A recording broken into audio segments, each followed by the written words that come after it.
World War II. Our JD Miles shows you a discovery that helped lead to tonight's emotional return home for a hero. I could not do it anymore. Yesterday, former North Texas teachers told us why they are leaving the profession, and they're leaving in record numbers. Andrea Lucia back tonight with the one thing that all of these teachers have been telling you is at the root of all of this. Yeah, Jason, these teachers say there is a fundamental lack of respect for the profession. They don't feel valued, they don't feel supported, listened to, and in some cases, they don't even feel safe. It's the disrespect. Yeah. The disrespect is real. It has to be seen as a respected profession, just like being a doctor, a lawyer. And if you think about it, we wouldn't have doctors or lawyers if you didn't have a teacher. Right. While not new, these teachers say the disrespect they experience has in recent years gotten much, much worse. And it's the negative public propaganda against Are we indoctrinating people? If I could indoctrinate students, they would show up on time every day. They would speak politely to me and the other students. They would do all of their work on time. As school board battles over masks, books, and diversity have heated up, teachers have... Oh, no. Me for being a teacher and how we're so greedy and we're doing all these horrible things to kids. But where is it all coming from? Is it the district administration? Is it the school board? Is it the state leaders?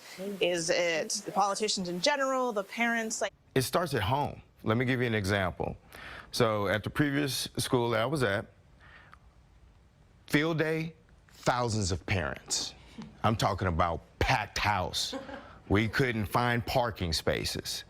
But parent conference meeting, calls all day long, nobody answer, maybe 3 or 4 concerned parents. I somewhat agree with that, but on the other end, everything you said, yes, all of it. We've got to be a community who actually understands that a educated society makes us all better.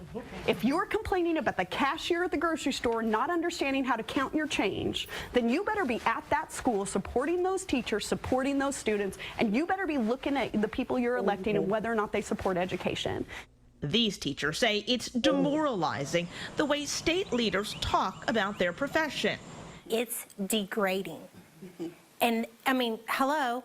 You're our public, you're out there in the news saying that. How do you think that affects everybody? All that disrespect, they say, can even translate to physical violence.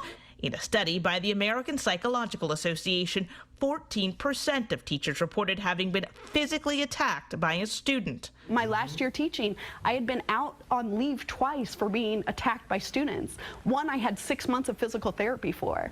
I still wanted to be there. I still wanted to be with those kids. I still want to be with them today. It's just that the system not only doesn't work for us, it doesn't work for the kids, and I can't be a part of it anymore.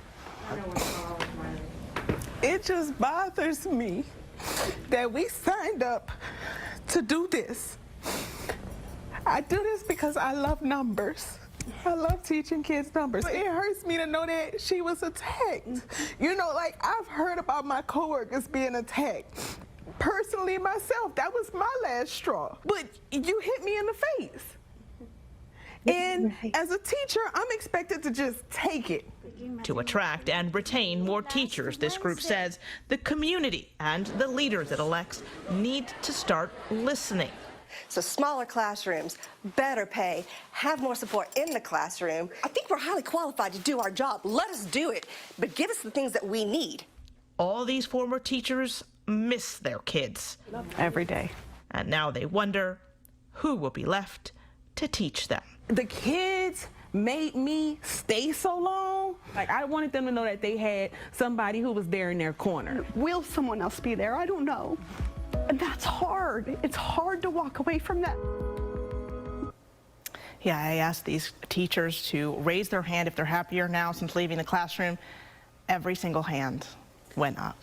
And that's good, right? You want them to be happy. At the same time, when you have somebody that dedicated to their job, you don't want to lose them. Right. So did any of them say there's any chance they might come back to it at some point? So a couple of them said that they would consider it, but conditions would have to change. And I hope that one takeaway for our viewers is that they can be involved in that change. You know, be kind to the teachers in your life, volunteer at your local schools, and when these professionals speak, listen and treat them like the professionals that they are. Yeah, great insight. Thanks for that reporting. Appreciate it, Andrea. An update for you tonight. After a week of closures, Texas driver license offices, they're expected to reopen Monday. We've been telling you for days about people who were turned away from offices across Texas because